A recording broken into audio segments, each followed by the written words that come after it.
Shows what's going to happen to the man that killed Mr. Malloy.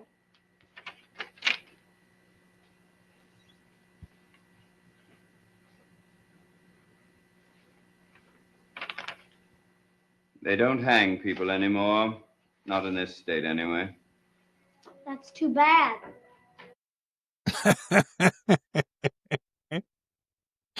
Did they find a way to make me like David?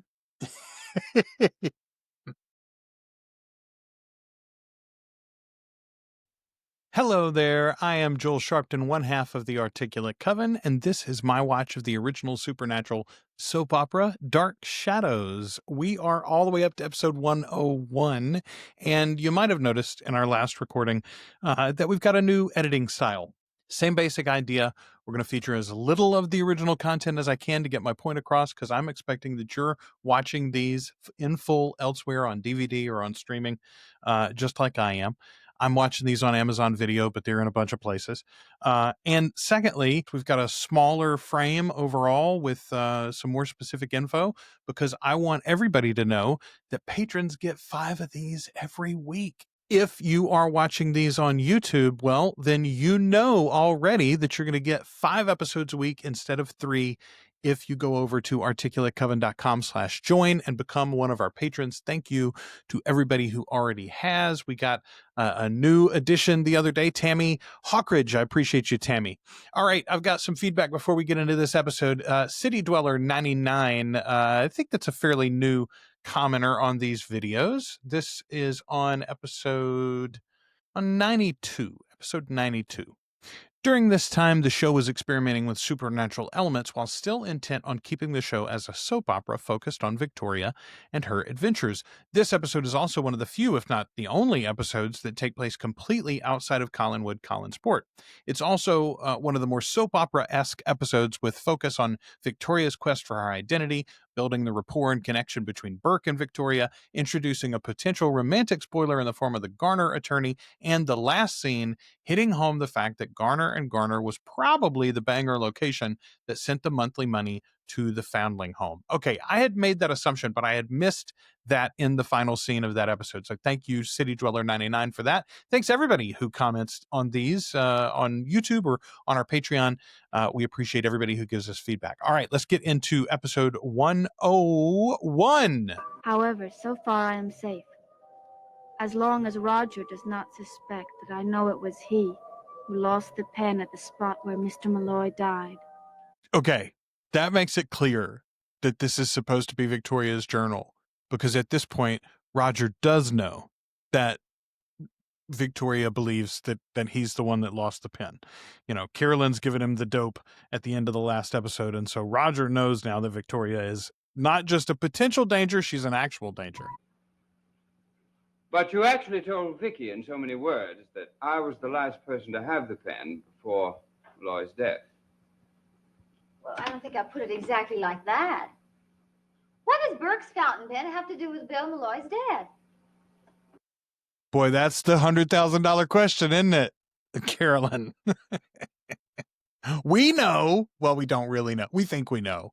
They're leading us in a direction. Bill Malloy was a double agent working for the Reds, and that fountain pen was a hypodermic needle containing a deadly poison that you make yourself down in that locked room in the basement. Carolyn, don't jest about the death of a man.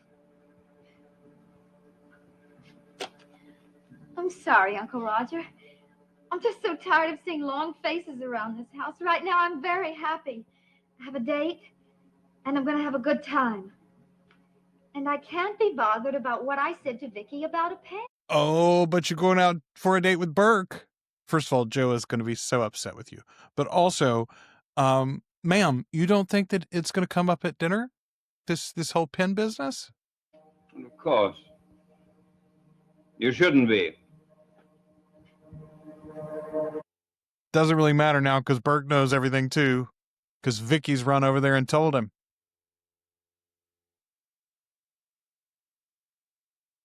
I don't know that we've gotten that look out Carolyn's window before. That was an interesting start.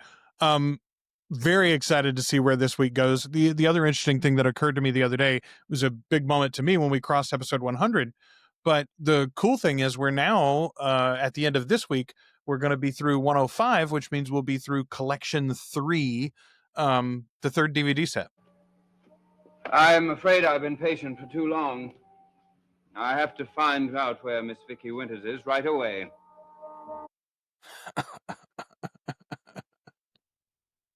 This is really funny when you think about the fact that Carolyn thinks now that Vicky and Roger have a thing going on.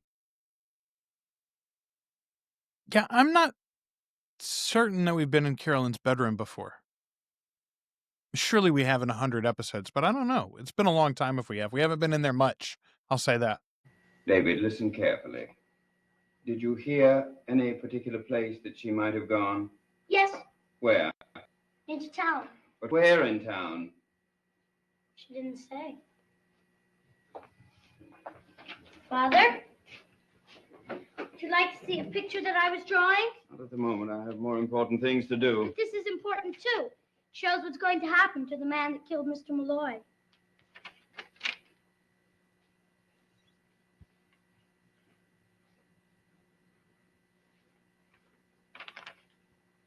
They don't hang people anymore. Not in this state, anyway. That's too bad.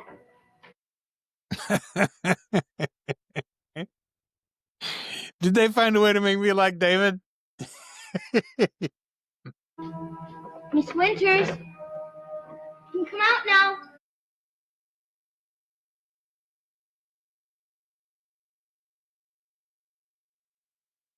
Hiding from Roger, huh? David, I'm not at all sure I did see a ghost. I may have dreamt the whole thing.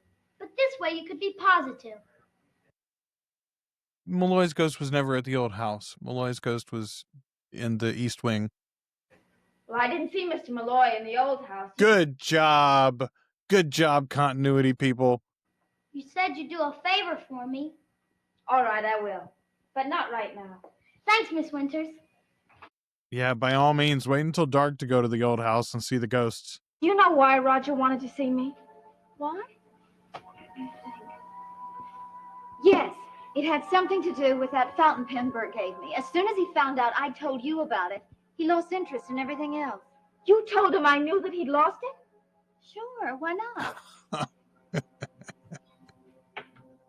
I love the fact that Carolyn is like the only one in the dark about the pen, and meanwhile, both her father or her uncle and her buddy Victoria are like hounding her about it. When did you know about the pen? What did the president know about the pen, and when did he know it? Is your mother in the house? No, she and Mrs. Johnson went down to have a chat with Matthew. Is she coming back soon? I expect so. Mrs. Johnson has to get dinner. What are you so nervous about? Nothing. I'm not nervous at all. Well, whatever it is you are, you're making me terribly nervous. I think I better find David anyway. If you do see him, hit him over the head for me, will you? Preferably with a crowbar. Not today, ma'am. Not today. David's doing the Lord's work here.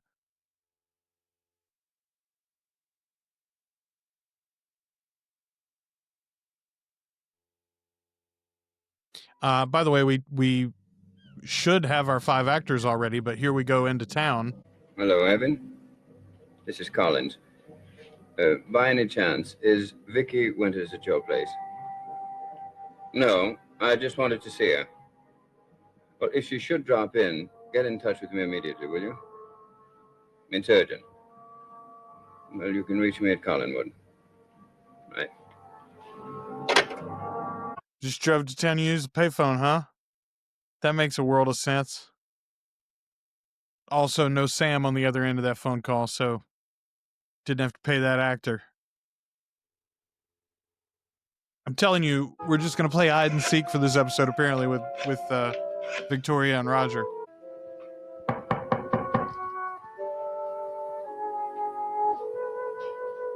Matthew?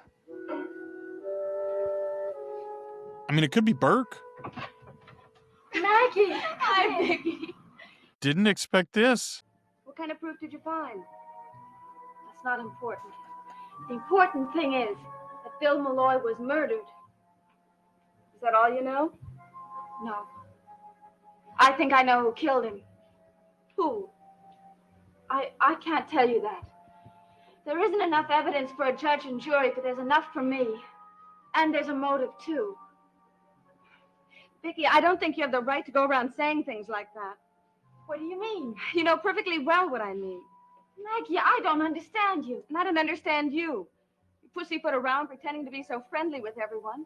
And all you succeed in doing is stirring up trouble. Poor Maggie. She thinks she's talking about Sam. Sam did not kill Bill Malloy. We know that. Well, we think we know that. Sam does look pretty nervous sometimes. Look all right? You look lovely. Do you have a special date? Very special. Good night. Carolyn, ask Burke to phone me, will you? It's very important. Ask Bert to call you. Well, of course, Vicky. You know I will. Good night. I love it. Every woman, first of all, again, a scene that could have passed the Bechdel test, but didn't, because they're all talking about men. Maggie now a little upset at Vicky because she thinks she's blaming her dad. Vicky a little upset at Carolyn because she's dumbfounded by the whole situation. Carolyn a little mad at Vicky now because she thinks she's still flirting with Burke.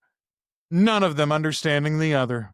Oh, and I didn't think about it, but Maggie's mad too because she thinks that the date is with Joe. Burke's been mixed up in everything ever since that accident. That's just it. Bill Malloy's death is connected with that accident. You mean all that stuff that he told us at my house was true? It could be. But he included my pop in that. I don't know about that. Uh-oh. Uh-oh. That the murderer left a clue. He doesn't even realize it. What clue? The fountain pen. I found it at Lookout Point. Vicky, you certainly ought to go and see the sheriff about that. I can't, not yet. I shouldn't even have told you. Don't worry about me. My lips are sealed, Vicky. I just wish you would trust me. I do. I really do, but I told you how dangerous it could be. You want me to stay here with Roger's sneaking around the edge of that door. you? I ought to get home and start dinner. You go ahead. And thanks again, Mike, for bringing back my bag. I still wish you'd come with me. I can't. Is it because you can't trust my pop? Oh, no, it's not that at all. I'm going to go upstairs and lock myself in my room until Mrs. Stoddard comes back. You're braver than I am. Still, I guess you're as safe here as you would be anywhere else. She ought to be back. Yeah, I don't think you're going to get to make it up to the room. Well, she doesn't leave the ground. She's gone to Matthew's house. Vicky, I could call my pop and tell him I have something to do. Oh, no, please don't. You know, I think you're a nut. Maybe you're right. Remember when we first met? Before you even came up to Collinwood. And I swear there was somebody in the back on the left in the frame. I thought it was Roger, but he was coming around the different way. told you that I thought you were crazy to come here. I remember. Well, I still think so. Bye-bye. Bye, Maggie. Roger's got her now.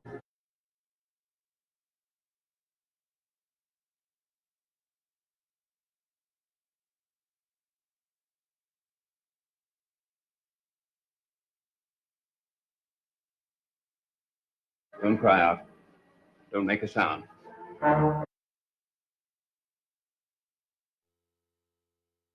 Well. Our first hostage situation of our whole run of Dark Shadows coming here in episode 101. Hard to believe, folks. Okay.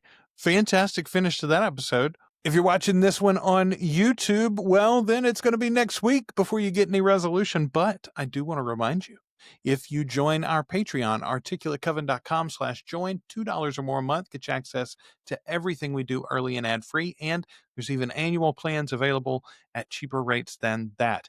You can get access to these videos not only early, we're a couple of weeks ahead now on our Patreon, but also I'm releasing them every weekday for patrons. Go to articulatecoven.com/join. $2 or more a month gets you access to all of it.